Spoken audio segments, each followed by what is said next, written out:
This is the tragedy of Srebrenica, a genocide that shook Europe and scarred the conscience of the world in the summer of 1995. In a small valley in Bosnia, more than 8,000 Bosniak men and boys were slaughtered in just a few days. Since the early 1990s, Bosnia and Herzegovina had been engulfed in a brutal ethnic war. Following the collapse of Yugoslavia, tensions between Serbs, Croats, and Bosniaks erupted into open conflict. The United Nations declared Srebrenica a safe area, but that safety was an illusion. The Dutch peacekeepers stationed there were lightly armed, communication lines were broken, and they were surrounded by the far stronger Bosnian Serb forces. On July 11, 1995, General Ratko Mladić's troops entered the town. Thousands of terrified civilians fled toward the UN compound in Potocari. Women, children, and the elderly waited in despair. Men and teenage boys were separated, loaded onto trucks, and told they would be questioned before being released. None of them ever returned.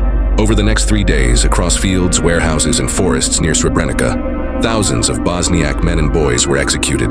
Some were lined up and shot by the riverbanks. Others were killed and buried in hastily dug mass graves. Video footage later revealed their final moments.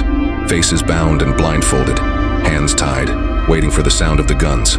Those tapes became the most undeniable evidence of genocide in modern Europe. A survivor, Hasan Nuhanovic, then a translator for the UN peacekeepers, is recalled, "I watched my father and brother being separated from us. They were told to get on the truck. That was the last time I saw them alive." Years later, he identified their remains in a mass grave uncovered deep in the woods. When the massacre became known, the world was stunned. Recordings taken by Serbian paramilitaries themselves, including what became known as the Scorpions tape, were shown in international court. Several generals were convicted, but for the families of the victims, justice never equaled the weight of loss. Srebrenica changed Europe. It forced the world to confront how quickly hatred and silence can turn into genocide, even in a continent that vowed never again after World War II. Each year, thousands gather in Potocari, carrying photos of the dead and white flowers. Among the rows of graves, silence has become prayer. Today, children play again in Srebrenica, but beneath the soil lie bones still waiting to be found. And in the wind that passes through the valley, one can still hear the quiet voices of those who never had the chance to say goodbye.